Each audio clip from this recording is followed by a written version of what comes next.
The day my own family threw me out of the house, they laughed. Not a small laugh either. The kind of laugh that burns into your memory forever. My uncle stood in the doorway, his expensive suit shining under the porch light, while the rain poured down on me like the sky itself was watching my humiliation. "Look at you," he said with a smirk. "You really thought you could take this house from me." Behind him, my cousins were standing in the living room, whispering and giggling like I was some kind of joke. I was holding a small bag. That was everything I owned. Clothes, a few papers, my father's old watch. That watch was the only thing I had left of him. 3 weeks earlier, my father had died in a terrible accident. One moment he was alive, fixing the old truck outside our house, and the next moment he was gone. And the moment he died, everything changed. My uncle suddenly appeared like a hungry wolf. He came with lawyers, documents, and a smile that never reached his eyes. "This house belongs to the family business now," he claimed. But the truth was much darker. My father had built that business from nothing. Every brick, every deal, every sleepless night, it was his work. My uncle. He was just the man who waited patiently for the right moment to steal it all. I tried to fight. I showed them the papers my father left me. But my uncle just laughed again. "Kid," he said, leaning closer so only I could hear him, "do you really think the world is fair?" That was the moment I realized something terrifying. He wasn't worried. Not even a little. Because he knew something I didn't. And before I could ask another question, he pushed the door shut in my face. The sound of that door closing echoed in my chest like a gunshot. I stood there in the rain for a long time. Neighbors watched through their windows. Nobody came out. Nobody helped. Eventually, I walked away. I had no money, no home, no family. Just my father's watch ticking slowly in my hand. But that night, while I was sitting on a cold bus station bench, something strange happened. I remembered the last conversation I had with my father. It was only a few days before the accident. He was sitting in the kitchen, staring at his laptop with a serious expression. "Son," he said quietly, "if something ever happens to me, there's something you need to know." At the time, I laughed. "Dad, nothing's gonna happen." But he didn't laugh back. Instead, he slid a small black USB drive across the table. "Keep this safe," he said. "Why?" He looked toward the window like he was making sure nobody was watching.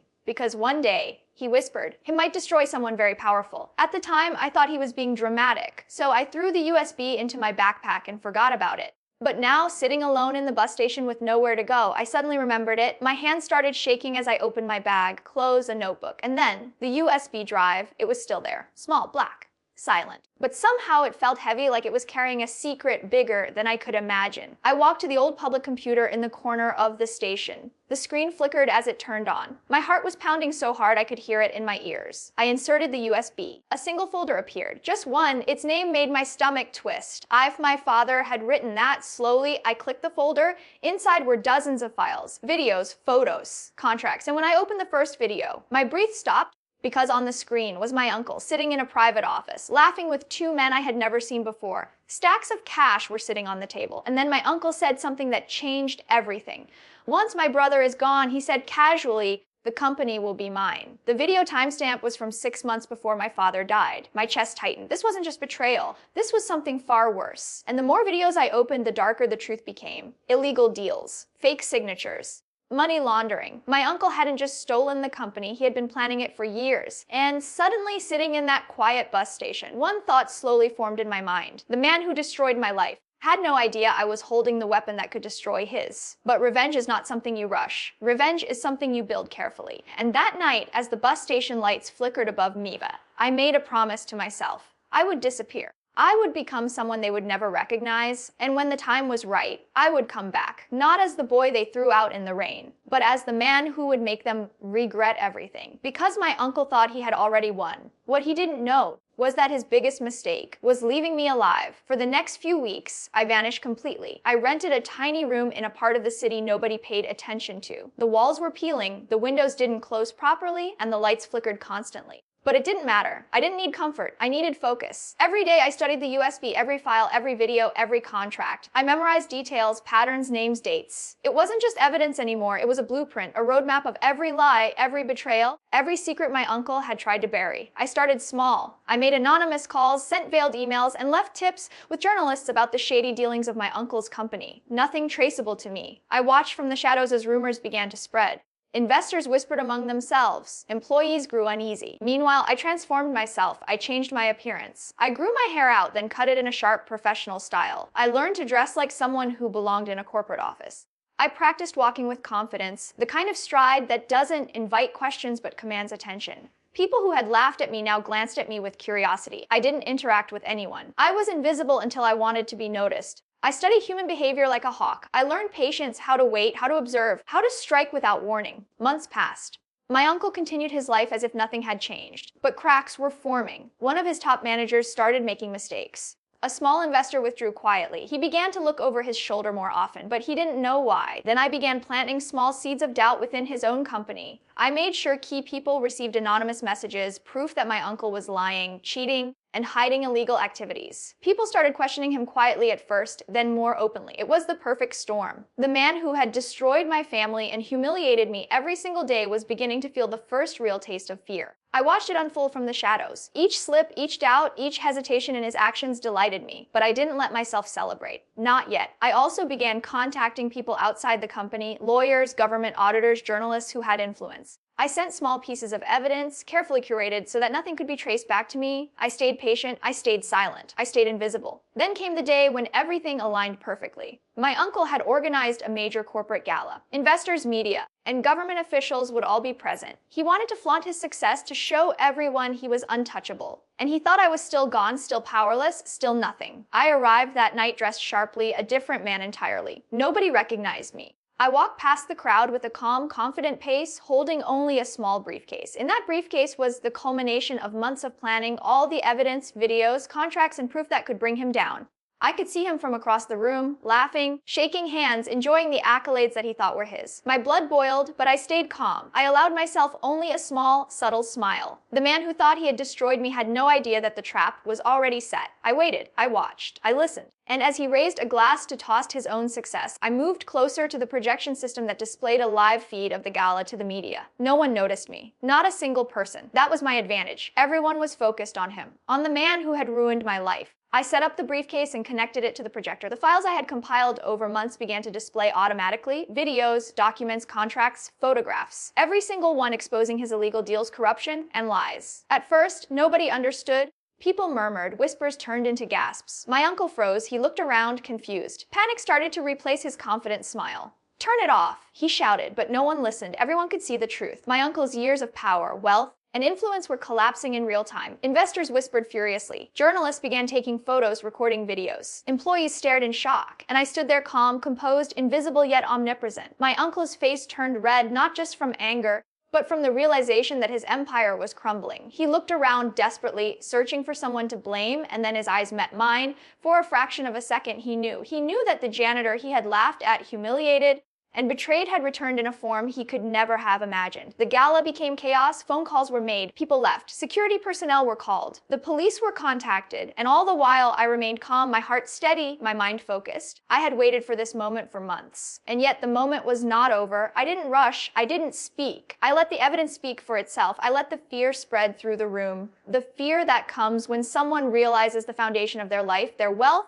their power is built entirely on lies, and now the truth has been revealed. This was not just revenge, this was justice. But revenge is never simple. It is not just about exposing the villain, it is about teaching them a lesson they will never forget. I needed to make sure that the man who had destroyed my family, who had humiliated me at every turn, truly understood the consequences of his actions. And in that moment, watching him stumble, falter, and realize he was powerless, I knew the first stage of my plan had worked perfectly. I stepped back, disappeared into the crowd, and let the chaos unfold without my interference. I was still invisible, still the shadow, but the shadow now had control. The world had changed that night, and my uncle's life would never be the same again. But even as I watched him struggle, a part of me knew this was only the beginning, because revenge is a slow, methodical game, and I had learned how to play it perfectly. The man who once laughed at me, who thought I was nothing, would soon discover that nothing is a very dangerous thing to underestimate. After the gala, the world seemed to change overnight. My uncle's name was whispered in corridors, conference rooms, and newsrooms with a mixture of fear and disbelief. Investors pulled out entirely, some companies cut all ties, and whispers of legal action began circulating. But my uncle didn't collapse entirely, not yet. He still had pride, arrogance,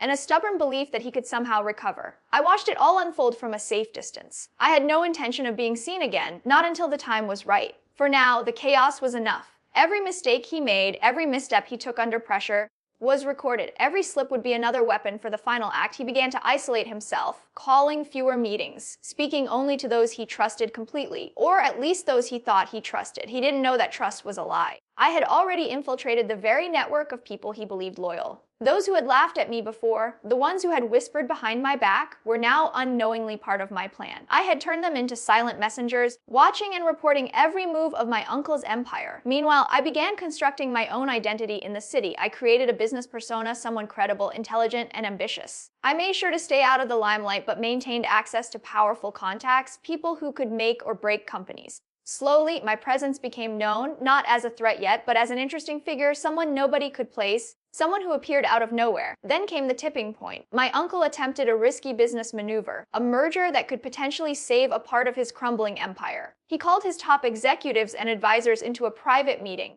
confident that he could regain control. He didn't know that I had already prepared every detail of his plan, every loophole he intended to exploit. I knew before he even started speaking. I infiltrated the digital channels, sending anonymous tips to key investors and regulators. One by one, deals fell apart before they could even be finalized. My uncle's confident demeanor cracked. For the first time, fear replaced arrogance in his eyes. And still, he did not know why. I decided it was time to make the next move. The goal was not only to destroy him financially, but to strip away his pride, to make him feel powerless in a way he had made me feel for years. I arranged for a carefully staged public incident, a moment where he would appear confident in front of an audience, only to have everything unravel around him. I orchestrated a meeting with media, government officials, and investors, under the pretense of announcing a major project. My uncle, oblivious to the trap, prepared a grand speech full of his usual arrogance.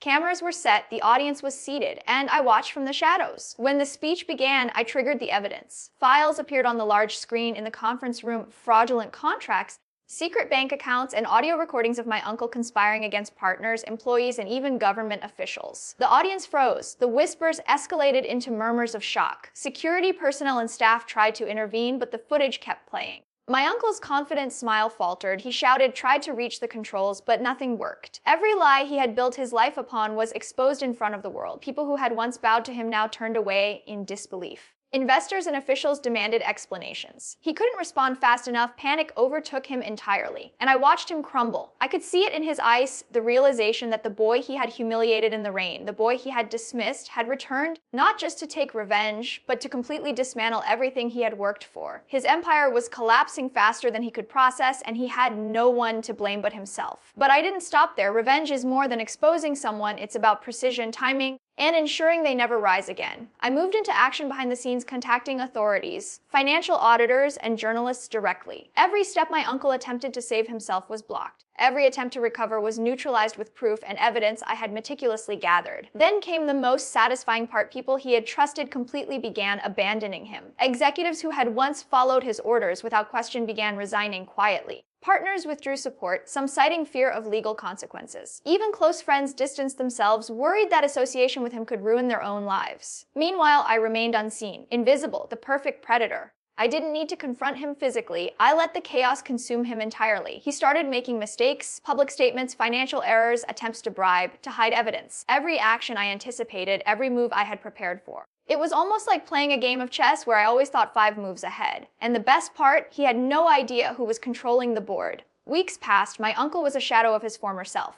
The man who once flaunted wealth, power, and influence now walked the streets cautiously, haunted by the knowledge that the walls around him were collapsing. His reputation was ruined, his wealth dwindling, and his allies had all abandoned him. And still, he didn't know who was behind it. But revenge is not just about public humiliation. It's about personal satisfaction, closure, and justice. I remembered every insult, every moment of humiliation, every time he had laughed at me. Every one of those memories fueled my patience, my meticulous planning, and my relentless focus. I began reaching out anonymously to people he had betrayed most harshly. Employees, partners, investors who had suffered due to his corruption, each one received evidence, guidance, and support to reclaim what he had stolen from them. Slowly, they began to take action independently and decisively, creating a domino effect of consequences for him. He tried to fight back, of course. Legal teams, media statements, public appearances. But I had anticipated everything. Every argument, every defense, every public statement was countered by meticulously documented evidence. The man who had once believed he was untouchable realized that control had shifted completely. At night, I would sit alone,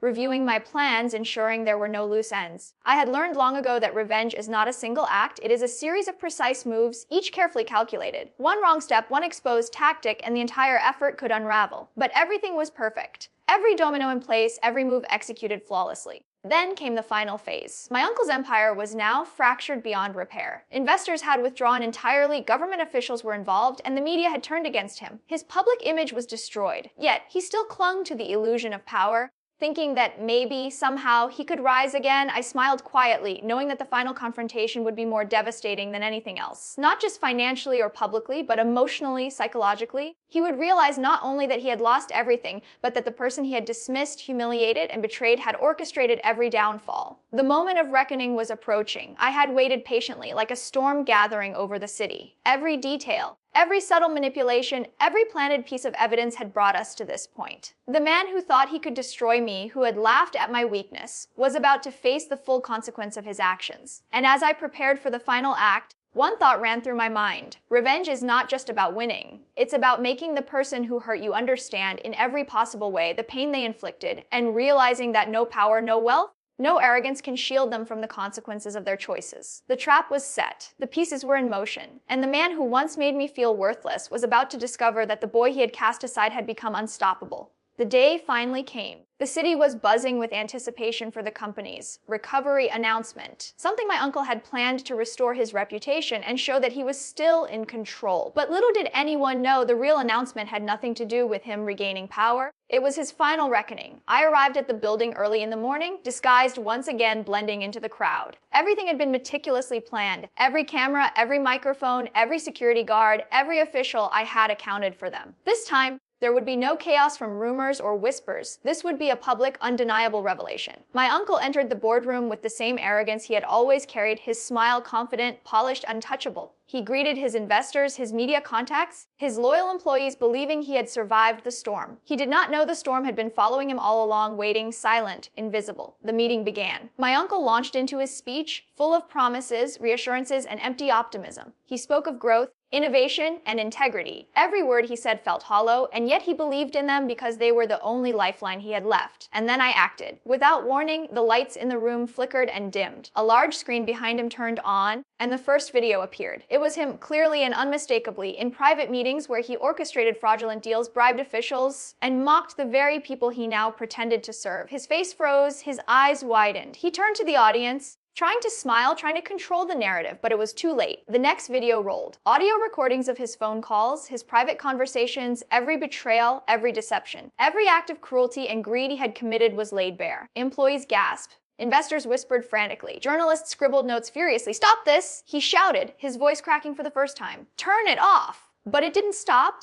I had anticipated every action he might take. Security guards tried to approach, but the system had been rigged. Every door, every exit, every emergency line, controlled, time manipulated. There was nowhere he could run, and then the final blow came. The screen displayed documents, contracts, bank statements, property records, proof of embezzlement, fraud, illegal transfers. His empire, the very empire he had built on lies and deceit, was crumbling before his eyes. Investors immediately began questioning agreements, demanding withdrawals, and reporting his actions to authorities. He turned toward me instinctively, scanning the room for a familiar face, an enemy, a threat, and his gaze met mine for a split second. Recognition, fear, rage. The man who had once laughed at me, humiliated me in the rain, tossed me out of his house, and called me worthless, now realized the boy he had crushed was standing in the shadows, controlling his downfall entirely. The audience erupted in confusion and panic. Security and staff were flustered. The media were recording everything. His loyal employees who had remained faithful began whispering, questioning, and distancing themselves. Every action he had ever taken to manipulate others was now being used against him.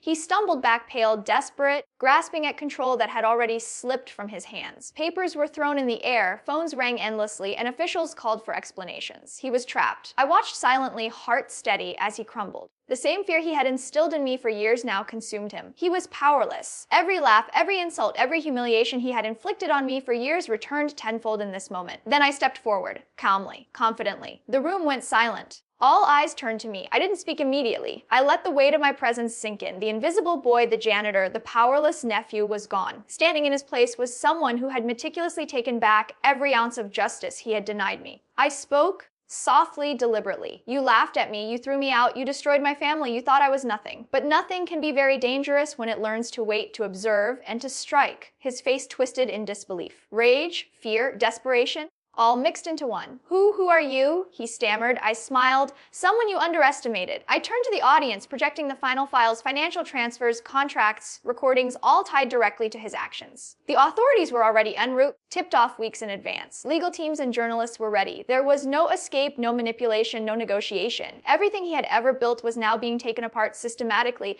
piece by piece. He sank into his chair, shaking, realizing that his arrogance, greed, and cruelty had led him to this point. Every laugh he had directed at me, every insult, every dismissal now returned to him like a mirror reflecting his worst nightmare. The police arrived. They read the charges, recited his crimes, and began escorting him out. Investors and media followed. Cameras flashed as the man who once seemed untouchable was led out of the building, his empire shattered, his reputation destroyed. And still, I remained calm, invisible, a shadow in the crowd, watching. Justice had been served, but my personal satisfaction ran deeper than mere legal victory. This was closure. This was the equilibrium restored. This was the final chapter of a story that had begun with humiliation, despair, and betrayal. As the crowd dispersed and the building emptied, I walked away quietly. The rain had started again outside, soft and cleansing, washing away the remnants of his empire just as it had once left me alone in the streets. But this time, I was not powerless. This time, I was free. I paused for a moment under the dim streetlight, holding my father's old watch, the same watch I had clutched all those nights I planned my revenge. Its ticking felt steady, comforting, like the universe itself, approving the justice I had orchestrated. The world had changed. My uncle would spend the rest of his life rebuilding nothing, haunted by the knowledge that the boy he had humiliated had returned stronger, smarter, and unstoppable. I smiled a quiet, cold smile, not out of hatred, but out of victory, out of closure, out of justice finally served.